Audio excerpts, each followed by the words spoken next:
This is CBC Winnipeg News.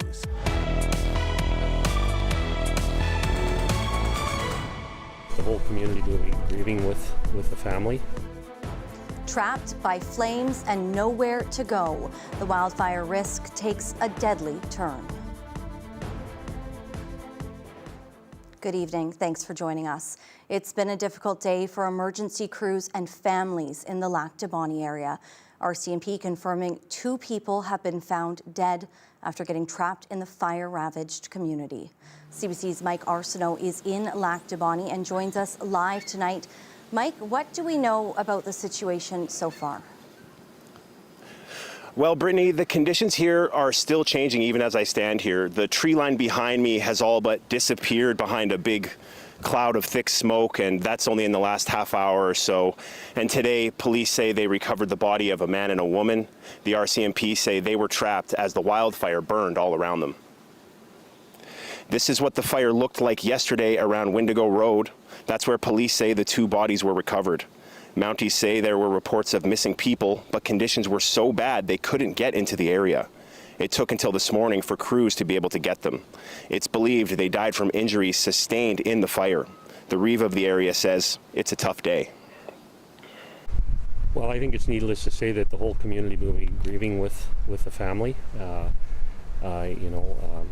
Pending the outcome of the RCMP investigation that we're going to respect in the meantime, but we are a close-knit community.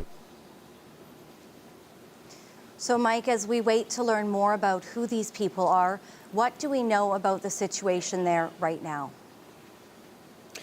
Well, RCMP say one major issue they're dealing with is people flying drones. They say not only is it dangerous, but it prevents crews from being able to actively fight the fire.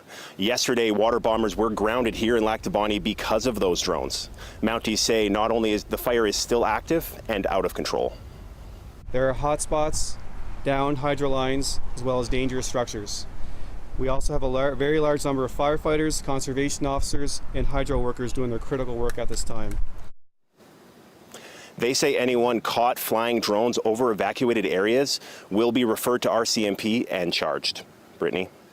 All right, thank you. That's CBC's Mike Arsenault live in Lac du Bonnet this evening. Now, the challenges continue on the firefighting front. Hot weather, dry conditions, and very windy days are fanning the flames. The province has made the rare move to close the entire Whiteshell Provincial Park tomorrow morning, and we'll have more on that in just a few moments. It is a dynamic situation that is changing by the hour. Here's what we know so far. The province says there are 24 active fires, 6 of them requiring significant response. There are 6 states of emergency that have been declared. Mandatory evacuation orders are in place in a number of areas, including those provincial parks, 3 northern communities, and 24 cottage subdivisions. The Manitoba Wildfire Service says the primary concern right now is around Lac du Bonnet and Nopeming Provincial Park. The Nopeming fire is roughly 100,000 hectares in size. The fire near Nopeming yesterday was extremely volatile fire behavior, that it isn't even safe to be actioning a fire of that volatility. And so the decision was made to focus on Lac du Bonnet, where it was safer for us to respond, and there was obviously a public safety risk that we wanted to address. The province says priority is given to fires based on value of infrastructure at risk and on that fire behavior. Now, in Lac du Bonnet, the fire there is roughly 3,000 hectares in size, and that's where the focus and attention is being put. Up to 1,000 people have been forced to leave that area as the fire intensifies. Mike Arsenault spoke to evacuees earlier. Giant clouds of thick gray smoke and water bombers flying over the highway. This was the last thing Clint Grisbonick saw as he left his home just past Lee River Road in the RM of Lac du Bonnet. We decided to leave when it got really uncomfortable. Could see the flames and ashes were, falling on everything, your vehicles, and it was at that point it was time to leave. Grisbonick and his family stayed with a friend in a cabin nearby. Today they're looking for a hotel to stay in while they wait for an update.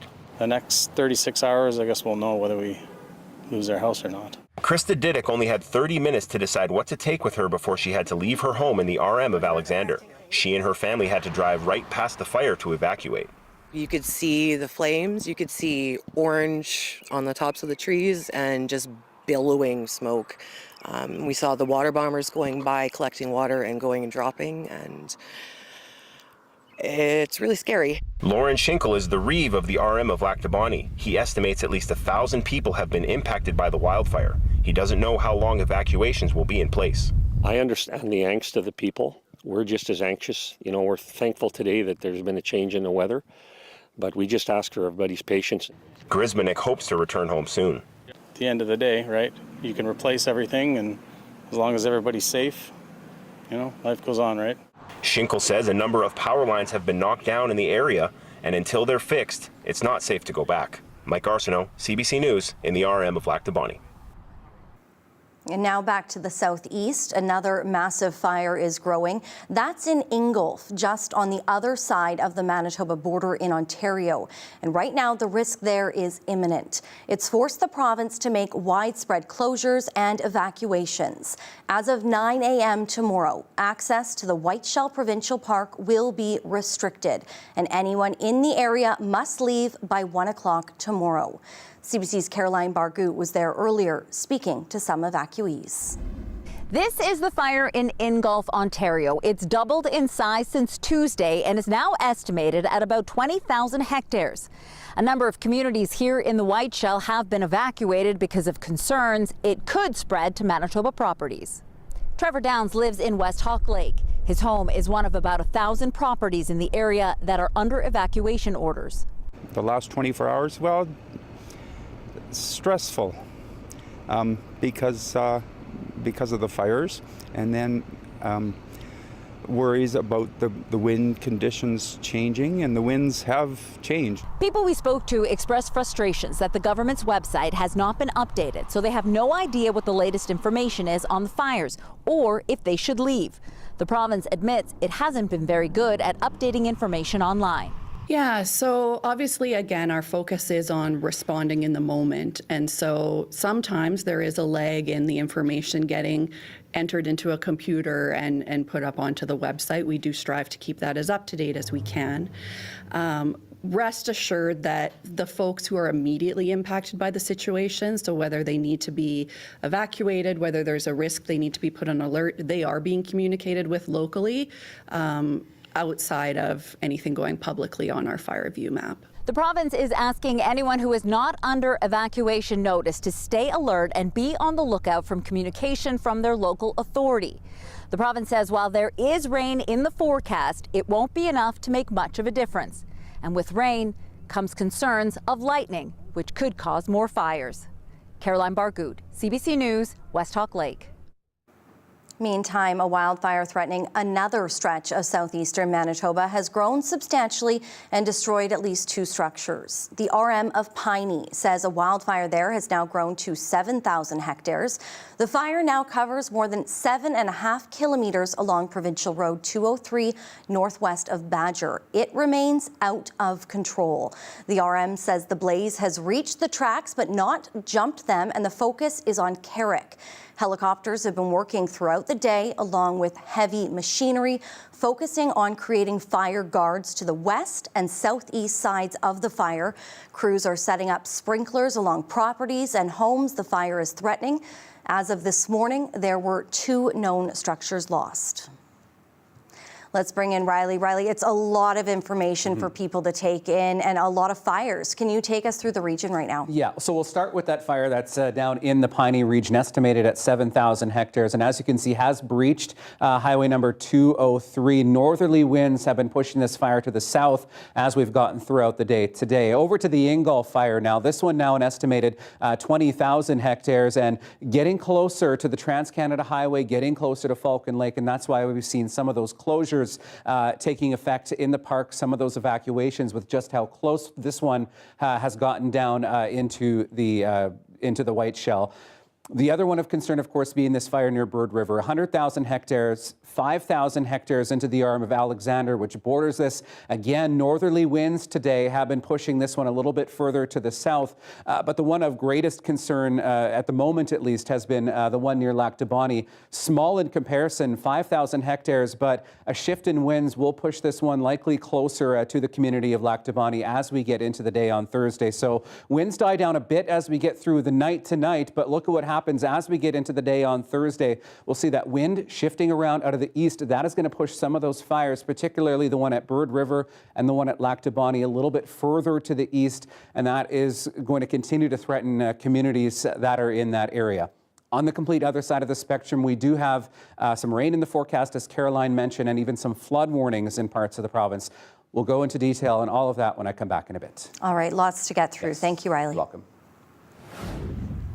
Well, we'll have more on that coming up, but still ahead, a First Nation harvester is pushing back against allegations of a caribou slaughter and wasting of meat at a northern Manitoba lodge. That story straight ahead.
There's pushback from First Nations against allegations of a caribou slaughter and wastage near the Nunavut border.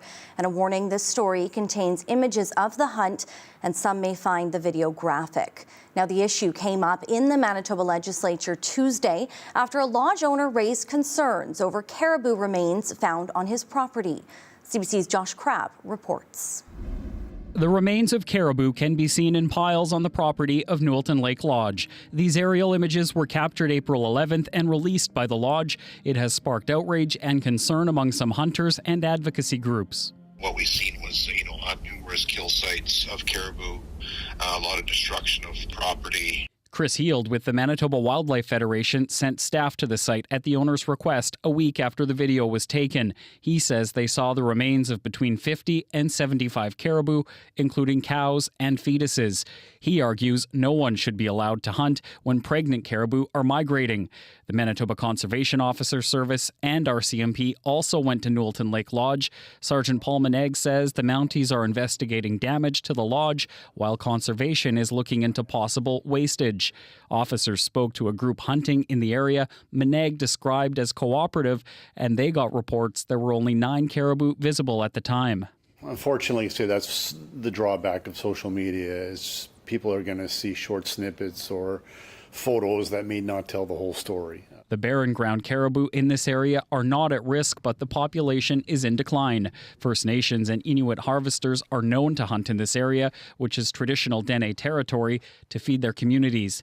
The chief of the Northlands Denisulan First Nation says they condemn wastage and want to cooperate with police. We've been living off the caribou for generations, hundreds, thousands of years. Myron Cook is a First Nations harvester and land protector from Barren Lands First Nation. He wasn't part of the caribou hunt. Cook says there are certain times of the year where not all parts of the caribou are used, but he says it's unusual to leave any meat behind. There's protocol when we hunt. Like our rule as hunters and land users is don't take more than you need and don't take more than you can use. Don't take more that would fit in your toboggan and don't let anything go to waste. A previous owner of the lodge had a long-standing agreement with hunters, allowing them to use the land and the lodge. Newelton, under its current owner, filed a lawsuit 2 years ago against Northlands Denisulan First Nation, as well as the provincial and federal governments. The suit alleges the lodge was excluded from treaty land negotiations. The matter is still before the courts. Josh Crabb, CBC News, Winnipeg. The governments of Ontario and Manitoba have agreed to ease barriers on the flow of goods, services, and workers between the two provinces. The deal comes as the threat of U.S. tariffs ratchets up pressure on the Canadian economy. Premiers Doug Ford and Wap Kinew announced a memorandum of understanding this morning. I think we got a real window right now to do the big nation-building projects that have just been ideas for the past number of years. Now we can get shovels in the ground. In 2021, trade between the two provinces was valued at $19.5 billion. Ontario's top exports to Manitoba include household goods, food and beverages. Manitoba's top exports to Ontario are canola oil products and conventional crude oil. Imagine hearing the new pope had been chosen, then finding out it was someone you'd met. That's what happened to one Winnipeg woman last week when it was announced Cardinal Robert Prevost had been elected pope. CBC's Alana Cole has the story. Seeing the Vatican, a meeting with a cardinal. This is video taken by Veronica Montenegro's niece on a family trip last September. Veronica's father knew then Cardinal Robert Prevost from his time as a bishop in Peru. He made us felt like family, more like visitors, so to say, right? So he took the time to respond to our questions. Little did they know he'd be the next pope. I actually asked him, are you a cardinal so you can be the next pope? And that was kind of a question, joke kind of question, and he laughed and and then my dad, I think, repeated again. Last Thursday, Veronica was amazed to find out who'd been chosen to lead the church following the death of Pope Francis. Suddenly, I heard Robert Francis Prevost, and I was like, what? I actually froze, and I said I was stunned. I was like, That's crazy. Reflecting back, actually, it totally made sense because he's a great guy. All his missionary work actually speaks for him. Prevost has taken the name Pope Leo XIV, the first North American pope originally from Chicago. He also spent years in Peru working as a missionary and became a Peruvian citizen in 2015. During the family's trip, Prevost arranged tickets for them to see a special mass from Pope Francis. Such a gift. It's like we've been actually able to see the Pope Francis, and without knowing, we were sitting in a kind of intimate setting with the future Pope. During the visit, then Cardinal Prevost gave them a tour of the area where he worked. Memories that will last a lifetime. Alana Cole, CBC News, Winnipeg.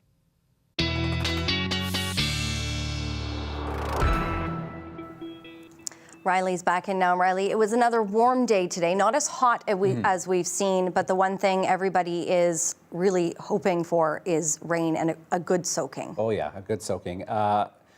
We are in for some rain in the province. The bulk of that rain falling in the west, though. We will get some of it here in the Red River Valley, but we are looking at pretty varying amounts of rain as we get through the next few days here. I'm going to start with the rainfall warning that's in place. This was issued late this afternoon for the southwest corner of the province, not including the city of Brandon, but you'll get a good soak as well into Brandon, but particularly through Verdun, Boissevain, into Melita, looking at the potential, particularly into the southwest corner of the province, of up to 80 millimeters of rain. And this has also prompted a overland flood watch because of that sheer amount of rain falling in that short amount of time. We could get into some overland flooding in that part of the province by the time we get to the weekend. We also have an air quality warning in place for the city of Winnipeg, now stretching back toward Portage La Prairie. This is because of the wildfire smoke and what we're anticipating as we get into the next day or so here with that shift in winds.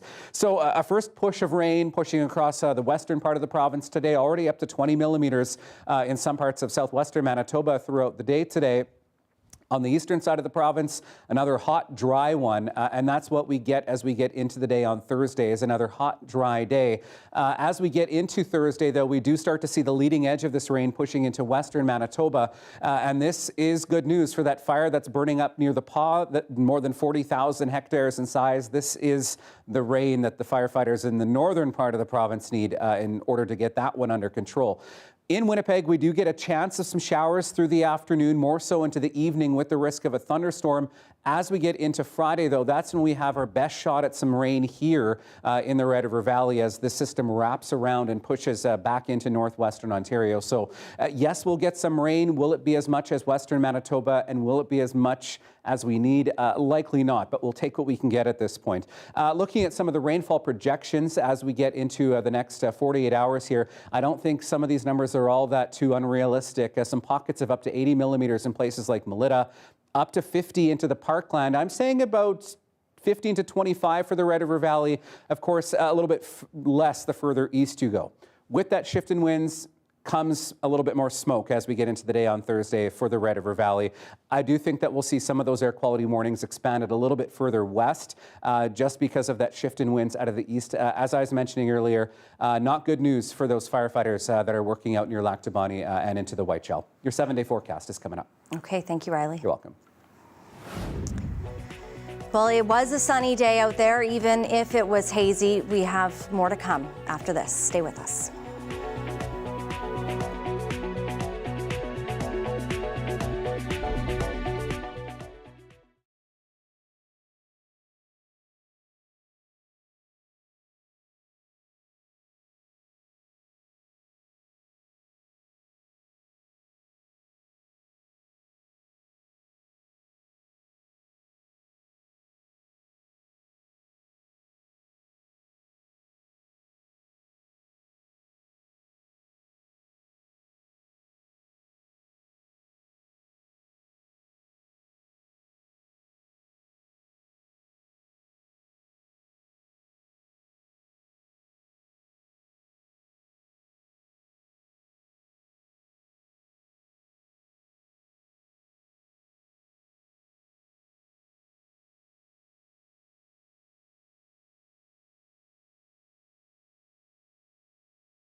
People living in 3 different apartments managed by the same company worry their health is at risk. They say the air conditioning hasn't been turned on during this latest stretch of dangerously hot weather.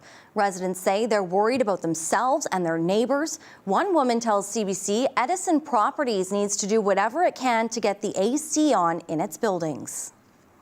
Try to do it sooner than later, before something drastic happens, right? If somebody may fall in the apartment due to a heat stroke. You can have heat stroke in your apartment. Somebody can have a heat stroke, or they can have a medical emergency. All kinds of factors can come into play. A memo posted at a different building managed by the same group says air conditioning begins between May 20th and 30th. The memo says if temperatures fall below 12 degrees, the system shuts down automatically. It also says if there is a consistent warming trend, efforts will be made to try to get it up and running earlier. CBC News did reach out to Edison Properties for further comment. There's been another jump in the number of measles cases in our province. The province says confirmed cases have grown from 26 to 44. There are 4 additional probable cases. The province is also reporting an additional exposure location at the A&W in Winkler on May 4th from 9:30 p.m. to midnight.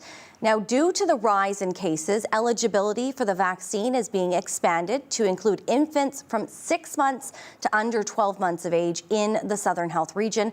Infants of that age in other areas who travel often or have close contact with people in that region are also eligible. The vaccine is normally only given after the age of 1.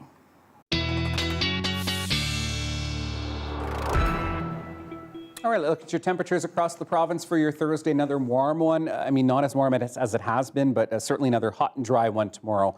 27 degrees for Pinawa, Steinbach, 25 into northwestern Ontario, 26 in Winnipeg. And I will note the air quality health index looking at a 7 for tomorrow, which means that we're looking at another hazy one. 7 in Dauphin, far cry. We're seeing some of that rain as we get through the day tomorrow. 10 degrees on the way for Friday. Our temperature falling through the day with some of that rain in Winnipeg. 6 for Saturday, 15 for Sunday. And then we have another chance of seeing some rain as we get toward the middle of next week. And of course, we have that Jets game tomorrow night at home, so you're going to want to dress for that weather. Exactly. The jet skier is going to have some limited quantities of ponchos, and you can't bring your umbrella. Oh, yeah. Yeah. And of course, tonight, for the latest on all that wildfire situation, you can head to our website, CBC News, or our app, of course. All the latest tomorrow as well. We'll see you back here then. Have a great night. Have a good one.